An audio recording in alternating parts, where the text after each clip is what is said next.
After starting the MLB season as the clear-cut best team in baseball, the Philadelphia Phillies have hit their rut.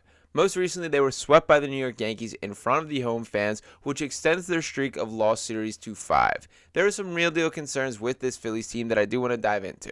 Now look, baseball is a marathon and not a sprint, but it feels as this team is not even running right now, and they certainly are playing some frustrating baseball that I do think is worth diving into. Once again, as I mentioned, most recently being swept by the New York Yankees, in which each game had its individual frustrations. And for starters, to talk about how rare this is with this Phillies team and franchise, that this is the first sweep to occur since July 22nd through 24 in 2022 at Citizens Bank Park here. Now, with this Phillies team, I do think it's process over results. That we understand there are going to be the bad moments in which, they're not winning. It's baseball. It's a long series. You're not going to go 162-0. It just does not happen. But with this Phillies team, there are frustrations with how they're playing. For starters, game 1 of the series, an absolute blowout. The team just straight up did not show up. Zack Wheeler getting shelled on the mound. The bat's not having it. Then game 2, having every opportunity to fight back and win it. Exciting moments like Johan Rojas sliding home on a wild pitch, finding a way to tie the game, doing the little things to find ways to win, getting opportunities. They had a 4-1 lead in that game, and then look ahead to game 3, and I was particularly frustrated when it felt like the white flag was waved. To look at the lineup that we rolled out for game 3, of course, we're getting Kyle Schwarber at the top, Austin Hayes all the way up to the 2 spot after hitting 9th in every game that he's been a Philly so far, Bryce Harper at 3, Alec Boehm, Nick Castellanos at 5, and that's it. We got Edmundo Sosa at 6, Weston Wilson at 7, Garrett Stubbs at 8, and Johan Rojas at 9. How many baseball games are you going to win if that's how you're closing your lineup? Now, I don't want to nitpick too much. I understand that you do have to give days off to the Trey Turners, the Bryson Stotts, the Brandon Marshes, all these guys, JT Realmuto, that you can't play everybody every game. But the fact that this is a real deal American League threat, a team that clearly has some pedigree, and the Yankees playing their best baseball. I mean, they made Jazz Chisholm look like the best player in the history of baseball during this series. It's frustrating for me for that to be the decision for Rob Thomson. And for Topper specifically, I'm not going to be as hard on him as I've seen plenty, but the reality is there were winnable games that I did not love his management. Some decisions here and there, whether it be with the pitching staff, whether it be with the lineup, there's a lot to critique and nitpick there. Now, granted, I don't want to dive too deep down that rabbit hole at this time because the reality is this team is not producing. And dive into particularly for what the struggles are with this Phillies team, I did want to pull up these stats here, looking at kind of specifically how bad this has gotten. There are many reasons why the Phillies are losing. The rotation has a 4.21 ERA in the past 15 games, more than a run per game higher than the first 93. The bullpen has an eye-popping 8.06 ERA in that span. It is walking more batters, which has hurt several times. The defense has been sloppy on occasion. The offense is batting .225 with a .699 OPS. Harper's offensive struggles are leading the way. He's in a 1 for 30 slump, which is the worst of his career and the worst by a Phillies hitter since Rhys Hoskins' 1 for 36 skid in June 2021. Absolute yikes there. You cannot win baseball games when that is the reality, and that is the true story of this Phillies team, that the stars are not playing like stars. And as much as we're frustrated about the lack of all-in moves at the deadline, it does come into the big dogs playing like big dogs. That if Bryce Harper looks like that come October, this Phillies team is going nowhere. If Trey Turner cannot hit in the way that we expect him to hit, that will not bode well for this Phillies team. And even additions like guys like Austin Hayes, who has looked solid and a little bit better of late. That's not going to move the meter if the big dogs are not carrying. Carlos Estevez, we have not even had the opportunity to truly see him in a high leverage situation yet. And while he's looked perfectly fine on the mound in the few opportunities that we have seen him, and I've loved everything that he has spoken and opened up to from the press with, I do think this is a great addition to the team and the guy that will move the needle for this Phillies team the most come playoff time. The reality is they have to get these star players back to looking like star players. Now, as far as the recent struggles, I did just want to acknowledge the extent that, yes, this is short-sighted to just nitpick one series. It is a sweep there. They're going to happen. But the way that this is going and the extended period of time has got to the point where I'm ready to be a little bit concerned. And most specifically, we're talking about the Phillies losing their 5th straight series, and this coming out even before last night's game, so they've now lost 11 of their past 15.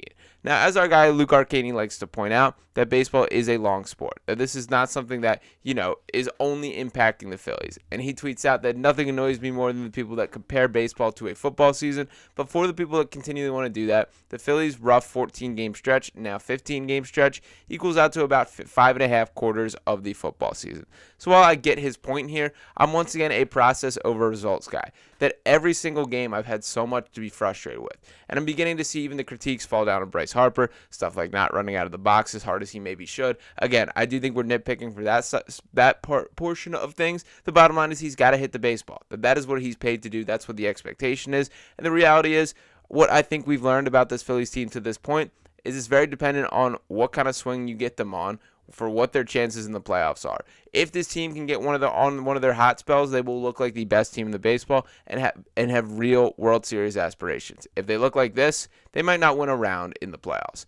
And that's kind of one of my frustrations with this team, and it has to do with how they're built entirely. I think we see this across all baseball teams, that we know there's streaks. So we know there's moments where they hit better than others. It's one of those sports that is just the case like that. But more so than a lot of teams, it does feel like this Phillies team is attached to the hip. That when one guy's hitting, everybody's hitting. And when one guy's not hitting, feels like nobody's hitting. And that's not a great way for things to shake out. So as far as my overarching concerns with this team, number one is it is going to be very momentum-based for how I feel about this team in the postseason. Number two, I don't think the pitching stats are something to completely overlook. Now, granted, they were not the reason that they overall lost this series or have been losing. That I do think that this Phillies, like the pitching as a whole, has been a significant strength for them.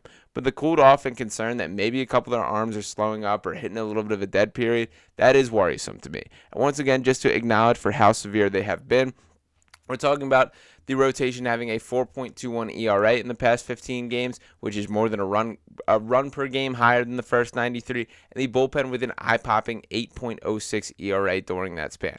Again, the bats have been bad, hitting .225 and .699 OPS, but the reality is everybody's got to be better. Now, with this pitching staff specifically, Zack Wheeler, that's probably the hardest I've seen him hit in quite some time. The Yankees were just absolutely turning on things. Felt like Wheeler was leaving meatballs over the plate, which is just an anomaly for him. That should not be the case. A guy like Ranger Suarez, kind of on what I believe to likely be a phantom IL stint at this point. That I do think being recognized as a back injury, and certainly could be the case, I do think this was the need for him just get a rest, unwind, because he has not looked like the player that he did for the first half of the season. Now, if we're going to be completely honest here, I do think Ranger was punching above his weight class a little bit and pitching better than we know him to be. I'm still very confident that Ranger will be just fine come postseason time. We know how cool, calm, and collected he's been in big moments. I don't expect anything different this year, but I do think that the fact that we're seeing a little bit of struggles in each of these guys at the same time is another thing that is concerning to me. And that bullpen has been a significant source of strength. I would still argue that this Phillies bullpen is the best constructed that we've seen during any of these playoff runs. But that's all in theory, that it has to work when the moment matters most. Matt Strahm getting hit around for the first time. We really have not seen that just about all year, and him kind of having some rough moments in this Yankee series. So overall, it's just got to be better. In the end, this should be a little blip. This should be the rock bottom for the season, and it should be up from here.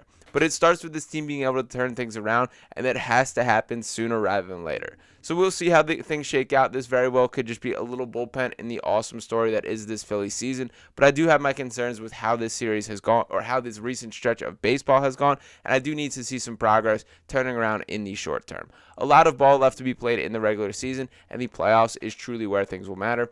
Get this team a ticket, and we'll see how things happen from there. But I do think this is a roster that's constructed more to win a World Series than it is to win 110 games, if that makes sense. That I don't think they're built for the long period of the regular season, but they are a team that on an every night basis, they got a chance. When you look at that 1 through 9, when you look at the number of arms they're going to throw out, this team's going to be battle ready come playoff time, but there are some concerns that I'm seeing right now. So I want to hear from you guys in the comments. How worried are you about this current Phillies team? Do you think this is just a little bit of a blip, or do you think this is something that we're going to be looking back as a potential Eagles-like collapse when flashing back from the 11-1 start last year, how things went down? I'm not ready to panic that much yet. I do think ultimately they will turn things around, but boy, it's got to be better than the product that they have been recently putting out.